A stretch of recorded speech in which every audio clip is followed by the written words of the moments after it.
कि जिस समय द्वारकाधीश की रथ यात्रा आए तो स्वागत में कमी ना हो।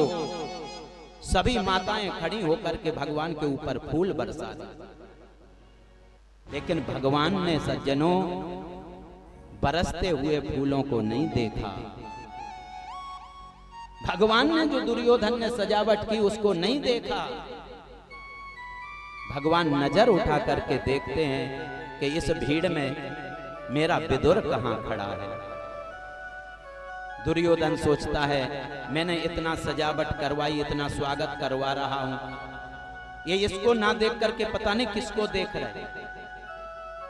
और जैसे ही विदुर जी के ऊपर मेरे गोविंद की नजर पड़ी, आहा, भक्त और भगवान का मिलन हुआ। विदुर जी बोले देखो देवी, कन्हैया हमें देख रहा है।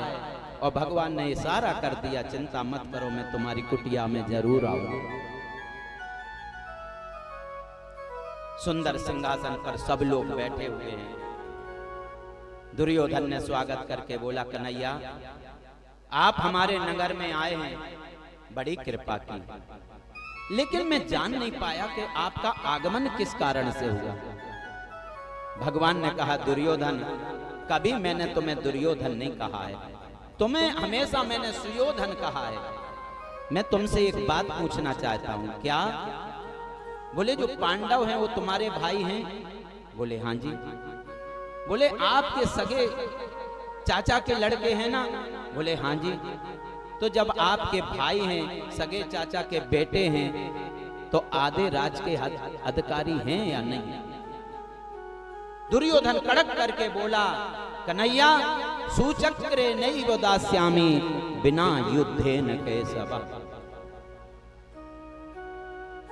आप कहते हैं आधे राज के अधिकारी, मैं उनको युद्ध के बिना एक सुई की नोक के बराबर राज्य नहीं दूंगा। भगवान ने कहा, देखो दुर्योधन, आप आधा राज्य मत दो, आप 5 गांव दे दो। 5 गांव कौन थे? सोनीपत, पानीपत, दिल्ली। इस प्रकार के भगवान ने पांडवों के लिए 5 राज्य मांगे और बोले उसी में हम इनको खुश कर लेंगे। लेकिन दुर्योधन ने कहा, कन्हैया मैं बिना युद्ध के इनको एक सुई की नोक के बराबर भी राज्य का नहीं दूंगा।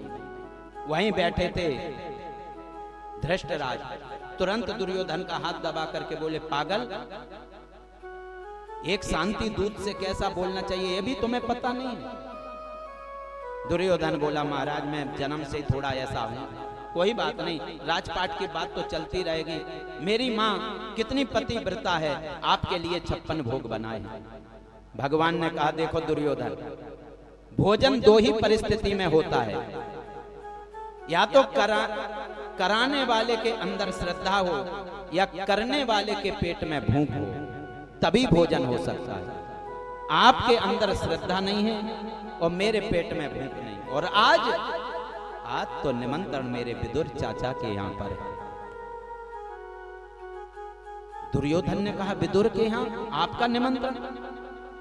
करो बात, अपने खाने का ठिकाना नहीं और द्वारकाधीश को खाने का निमंत्रण दे रहे। भगवान ने कहा, इसकी परवाह मुझे नहीं है, जब निमंत्रण दिया है तो व्यवस्था तो कुछ करेगा।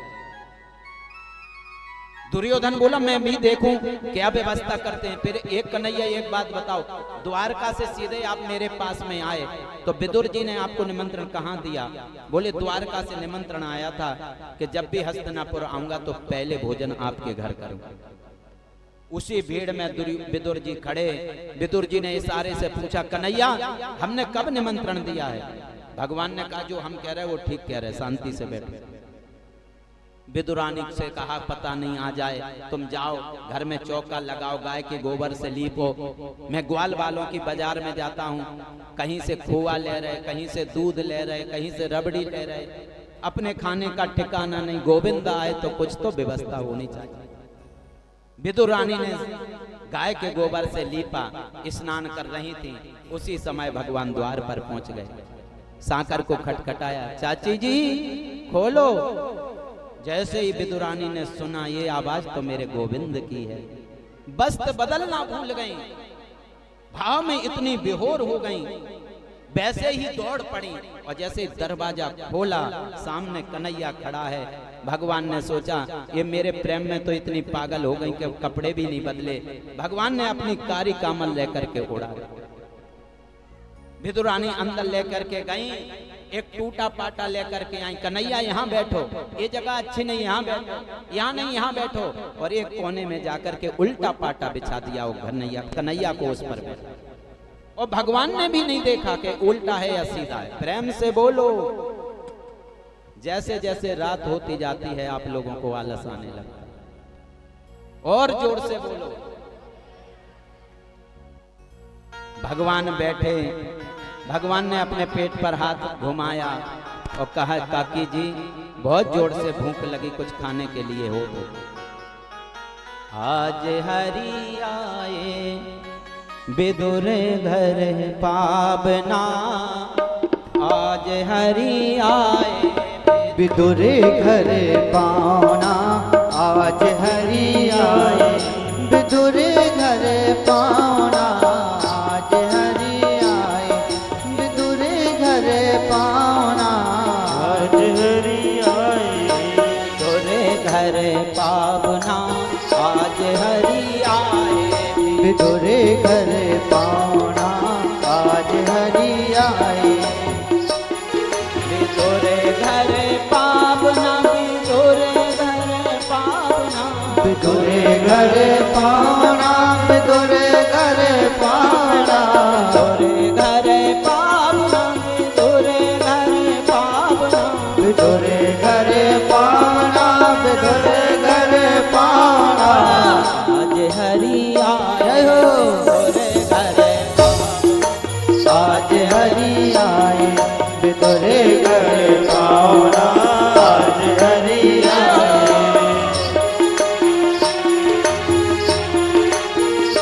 हरि बोल।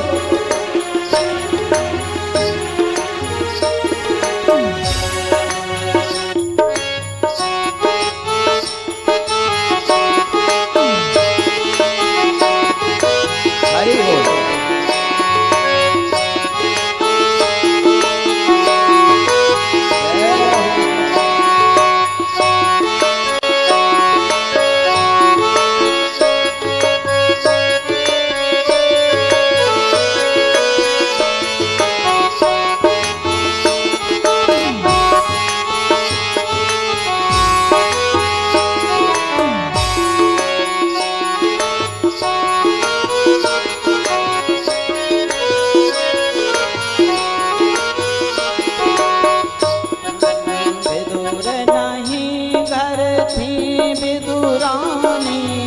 विदुर नहीं घर में विदुरानी, विदुर नहीं घर थी विदुरानी, विदुर नहीं घर में विदुरानी, आवत देखे सारंग पानी, आवत देखे सारंग पानी, ले आसन बैठाओ ना,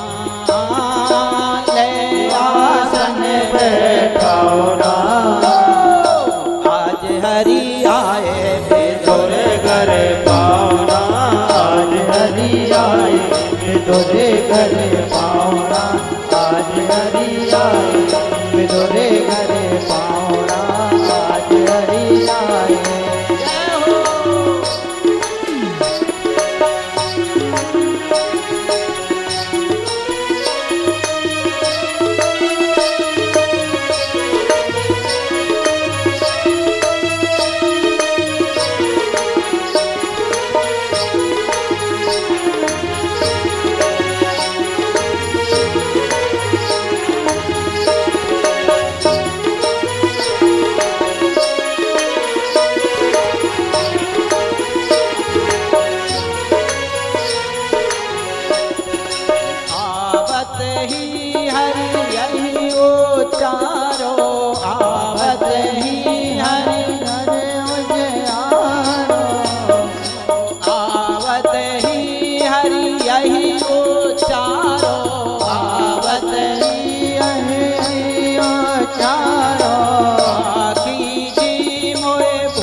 भूख सतायो काकी जी मोहे भूख सतावे, साग पात कचुलावना, साग पात कचुलावना, आज हरि आए विदुर घर पावना, आज हरि आए विदुर घर पावना, आज हरि आए विदुर घर पावना, आज हरि आए विदुर घर पावना, आज हरि आए विदुर घर पावना, आज हरि आए विदुर घर पावना, आज हरि आए विदुर घर पावना, आज हरि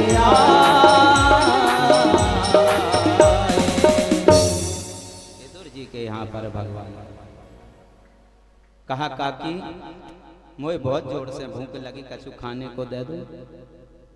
विदुर रानी ने कहा, लाला वैसे तो घर में कुछ है ना, पर मैं जाती हूँ केले के बगीचे में गई, एक डाली में केले के फलों को लेकर के आई, सामने बैठे इतनी पागल हो रही प्रेम में, केले के छिलकों को छील छील करके छिलका भगवान को दे रही और केला फेंकती जा रही। भगवान एक केला का छिलका खाते हैं, वाह काकी जी बहुत मीठा है, बहुत अच्छा है। विदुर रानी का हृदय भर जाता है, मेरे गोविंद को मीठा लगा है तो जरूर मीठा हो। तकरीबन भगवान 35-40 छिलकों को खाते। विदुर जी द्वार पर आए, आवाज लगाई, अजी सुनती हो? विदुर रानी बोली, क्या हुआ? अरे देवी तुम्हें क्या बताऊं, जल्दी आओ, ये सब सामग्री लेकर के जाओ, सुंदर थाली में सजाओ। आज मेरा कितना सम्मान किया है द्वारकाधीश ने, भरी सभा में कहा कि आज विदुर के घर मेरा निमंत्रण है, तुम तैयारी करो, मैं द्वार पर खड़ा होकर के उनकी प्रतीक्षा करता हूं, उनके स्वागत करता हूं। विदुर रानी बोली, करता हूं कि वो तो आ गए, बहुत देर के अंदर बैठे। विदुर जी बोले, आपने कुछ दिया? बोले और तो कुछ नहीं था, केले थे, बड़े प्रेम से पा रहे। विदुर जी ने जाकर के देखा, केले दूर पड़े, भगवान छिलके का भोग लगा रहे। विदुर जी बोले, अरे भगवान, इस गरीब की कुटिया में पहली बार कन्हैया पधारा और तुमने केले के छिलके खिलाए। अब विदुर रानी को होश आया, ओह कन्हैया मैं तुम्हें केले के छिलके खिला रही। अब भगवान को होश आया, भगवान ने कहा, काकी जी मैं केले के छिलके का भोग पा रहा हूं। विदुर जी बोले, महाराज हम कितने नादान हैं, लो थोड़ा सा ये मेवा का लड्डू खाओ, थोड़ा सा बर्फी खाओ। जैसे भगवान के मुंह में बर्फी दी, भगवान ने विदुर जी का हाथ पकड़ लिया, कहा, काका जो स्वाद उन केले के छिलकों में था वो स्वाद इस बर्फी में नहीं। मैं इतना ही जानता हूं कि जो अनुराग काकी जी का मेरे प्रति था, कितना सुंदर भाव था। आज भगवान ने कृपा करके विदुर जी का उद्धार। सुखदेव मुनि राजा परीक्षित से कहते, राजन धन्य है विदुर जी, सारी दुनिया के लोग भगवान को याद करते हैं, लेकिन भगवान किसको याद करते हैं? भगवान विदुर जी को याद करते हैं। जब लीला को संपन्न करके भगवान जा रहे थे, उद्धव जी दौड़े दौड़े आए, प्रणाम किया। उद्धव जी ने कहा, गोविंद ये तो बता जाओ, 24 अवतार हुए आपके, लोग जगह जगह आपको भोग लगाते हैं, सबसे ज्यादा आपको भोग में आनंद कहाँ आया? भगवान ने कहा, उद्धव एक तो मैंने सबरी के यहाँ जब बेर खाए तब मेरे को स्वाद लगा, और एक मैंने विदुर रानी के घर में केले के छिलके खाए तब मेरे को स्वाद।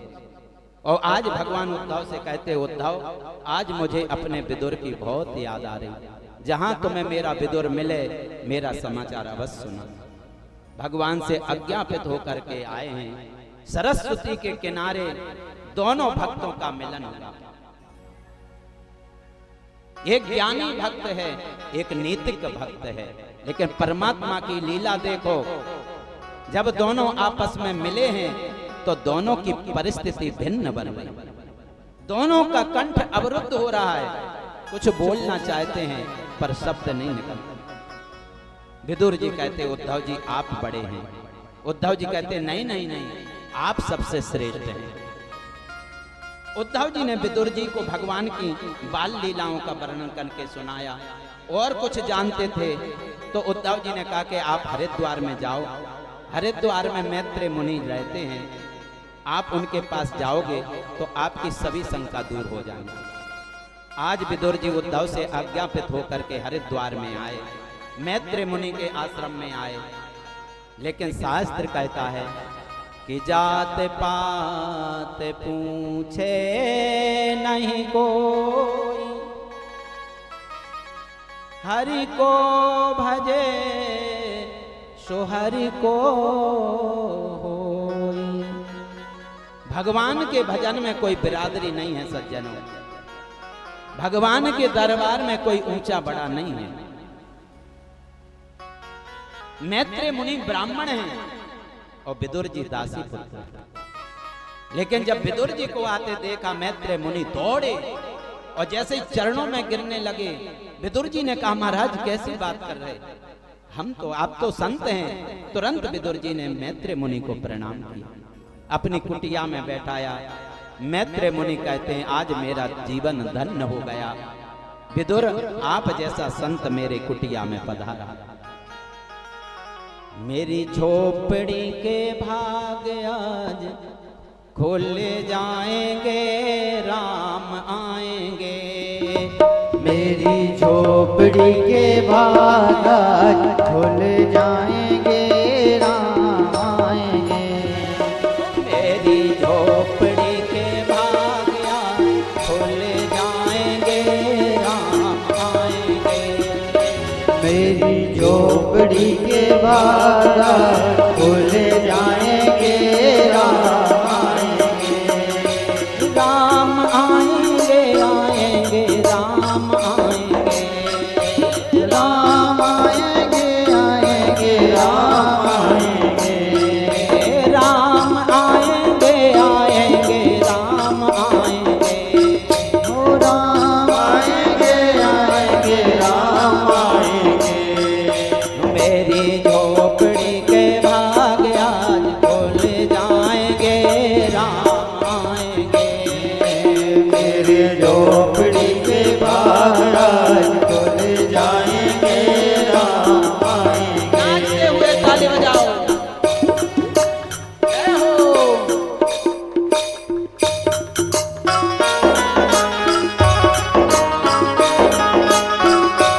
हरि बोल।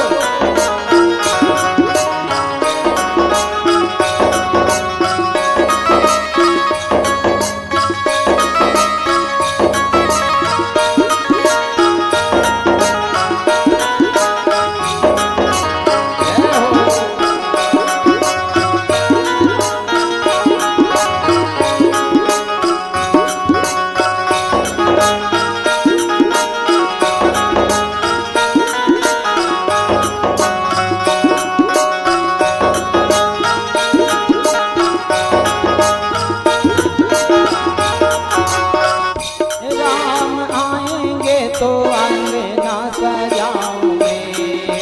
राम आएंगे तो अंगना सजाओगे। राम आएंगे तो अंगना सजाओगे। राम आएंगे तो अंगना सजाओगे। दीप जला के दिवाली में मनाओगे। ओ दीप जला के दिवाली में मनाओगे। मेरे जन्मों के सारे पाप कट जाएंगे, राम आएंगे। तेरे जन्मों के सारे पाप कट जाएंगे, राम आएंगे।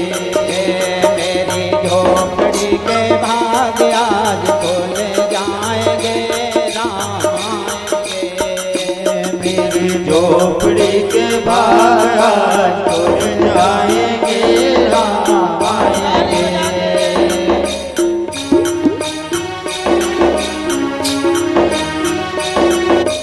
हरि बोल।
मैं तो रुच रुच भोग लगाऊंगी, मैं तो रुच रुच भोग लगाऊंगी, मैं तो रुच रुच भोग लगाऊंगी, सारे भोग अपने राम को खिलाऊंगी, सारे भोग अपने राम को खिलाऊंगी, मेरे जन्मों के सारे कष्ट कट जाएंगे, राम आएंगे, मेरे जन्मों के सारे कष्ट कट जाएंगे, राम आएंगे, मेरी झोपड़ी के भाग आज खुल जाएंगे, राम आएंगे, मेरी झोपड़ी के भाग आज खुल जाएंगे, राम आएंगे।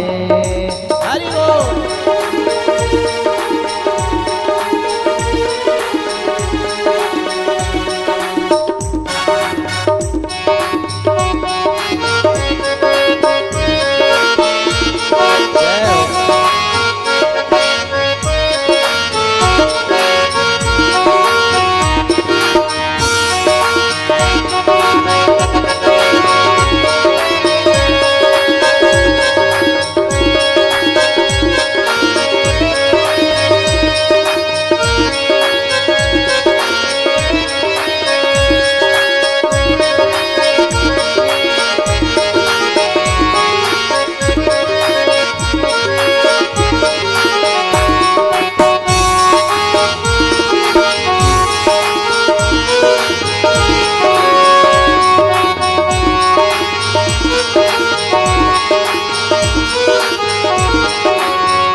मेरा जन्म सफल हो जाएगा, तन झूमेगा और मन गीत गाएगा, तन झूमेगा और मन गीत गाएगा, राम लल्ला मेरी किस्मत को चमका जाएंगे, राम आएंगे, राम लल्ला मेरी किस्मत को चमका जाएंगे, राम आएंगे, झोपड़ी के भाग आज खुल जाएंगे, राम आएंगे, मेरे झोपड़ी के भाग आज खुल जाएंगे, राम आएंगे, मेरी झोपड़ी के भाग आज खुल जाएंगे, राम आएंगे, मेरी झोपड़ी के भाग आज खुल जाएंगे, राम आएंगे, हरे राम राम राम हरे हरे हरे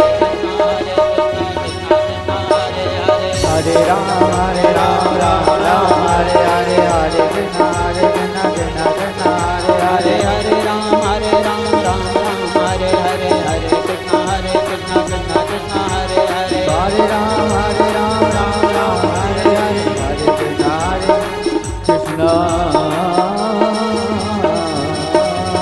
हरे। मेरी झोपड़ी के भाग आज खुल जाएंगे। विदुर जी का झोपड़ी का भाग खुल गया। भगवान विदुर जी के यहाँ पधारे थे। विदुर जी ने मैत्रेय मुनि से कहा, प्रभु बहुत ध्यान से सुनना, भगवान इस सृष्टि को क्यों बनाते हैं, और फिर बनाते हैं तो इसमें कोई सुखी क्यों और कोई दुखी क्यों। और विदुर जी कहते हैं कि भगवान अवतार लेकर के आते हैं तो दुष्टों को मारते हैं और देवताओं को बचाते हैं। अगर देखा जाए तो राक्षस भी भगवान के पुत्र हैं और देवता भी पुत्र हैं। अगर भगवान मारते हैं राक्षसों को और देवताओं को बचाते हैं तो ये भेद बुद्धि है। मैत्रेय मुनि ने बहुत सुंदर प्रसंग कहा। मैत्रेय मुनि कहते, विदुर जी भगवान यहाँ पर नाना प्रकार की क्रीड़ा करते हैं। आपने देखा होगा, आपके घर में छोटा बच्चा होगा, वो खिलौनों से खेलता है। आप मार्केट से खिलौने ले आओ या मिट्टी का कोई घर बनाते हैं बच्चे। जब मिट्टी का घर बना करके बच्चे खेलते हैं और कोई व्यक्ति आके उनके घर को मिटा दे तो वो रोने लग जाता है। और वही बच्चे खेलते खेलते जब पेट भर जाता है तो मिटा करके चले जाएं, उसकी कोई परवाह नहीं। ऐसे ही भगवान की ये लीला है। भगवान हमारे साथ में खेल खेलते हैं। ये हम सब भगवान के खिलौने हैं। भगवान हम सब खिलौनों को भेज करके हमारे साथ में क्रीड़ा करते हैं। और जब भगवान का पेट भर जाता है तो हम सबको भगवान अपने उदर में समावित कर देते हैं। इसलिए हम लोग कहते हैं कि प्रलय आ गया। आपने पूछा है कि कोई दुखी क्यों, कोई सुखी क्यों संसार में, तो मैत्रेय मुनि कहते राजन, भगवान ना किसी को सुख देते हैं और ना भगवान किसी को दुख। कर्म प्रधान विश्व रच, जो व्यक्ति जैसा करता है उसको वैसा ही फल मिलता है। बोया पेड़ बबूल का तो आम कहां से पाए। जब जीवन में हमने कांटे के पेड़ों को लगाया है तो वहां पर फूल नहीं मिलेंगे, फिर तो राहों में हमें कांटे ही मिलेंगे। इसलिए जो जैसा करता है वैसा ही। तुमने कहा है कि भगवान राक्षसों को मारते देवताओं को बचाते हैं, ऐसा नहीं है। कोई सदमार्ग पर चल रहा है, धर्म के मार्ग पर चल रहा है, उस व्यक्ति को अगर कोई छेड़ता है तो फिर भगवान उसको कभी छोड़ते नहीं है। प्रेम से बोलो। कोई भक्ति के मार्ग पर चले, उसे कोई परेशान करे तो भगवान से ये नहीं रहा जाए। इसमें भी भेद है। मैत्रेय मुनि कहते हैं कश्यप जी महाराज की 17 पत्नियां हैं, सबसे बड़ी का नाम है दिति। एक दिन कश्यप जी बैठे हुए थे, दिति ने आकर के कहा कि महाराज मेरी सभी बहनें पुत्रवती हैं, मुझे भी पुत्र होना चाहिए। पर कश्यप जी ने कहा कि देवी ये जो समय है, इस शाम का समय है, संध्या बंदन का समय है, इस समय काम वासना का नहीं है, क्योंकि इस समय भगवान शंकर अपने गणों के साथ विचरण करते हैं। और इस समय अगर गर्भाधान किया जाए तो भगवान शंकर के जो घड़े हैं भूत प्रेत, उनका असर उस बच्चे पे आ जाए। लेकिन दिति के दुराग्रह के आगे कश्यप जी झुक गए और कश्यप जी ने श्राप दिया कि जाओ तुम्हें 2 पुत्र होंगे और दोनों ही राक्षस होंगे। प्रेम से बोलो। दिति बोली कि नहीं महाराज मैं राक्षस नहीं चाहती, मैं तो बड़े सुशील पुत्र चाहती हूँ। कश्यप जी ने कहा बीच का असर कहाँ ले जाएं, तुम्हारे पुत्र होंगे, दोनों राक्षस होंगे, लेकिन तुम्हारे पुत्रों को मारने के लिए भगवान को अवतार लेना पड़ेगा। दिति बोली तब तो बहुत बढ़िया है, मेरे पुत्र भाग्यशाली हों। दिति के गर्भ का तेज बढ़ने लगा। देवता लोग रोते रोते ब्रह्मा जी के पास में गए, सोचा कि ये दैत्यों की माता हैं, पता नहीं इनसे क्या होगा। ब्रह्मा जी से जाकर के कहा, ब्रह्मा जी ने कहा जो दिति के गर्भ में बालक हैं वो साधारण बालक नहीं है, ये तो भगवान के पार्षद हैं, जय और विजय। एक समय की बात है, सनकादि ऋषि भगवान के दर्शन के लिए आए। उस समय भगवान प्रसादी पाके विश्राम में जा रहे थे। जैसे ही सनकादि ऋषि आए तो जय विजय ने रोक दिया, बोले अभी आप अंदर नहीं जा सकते हो। सनकादि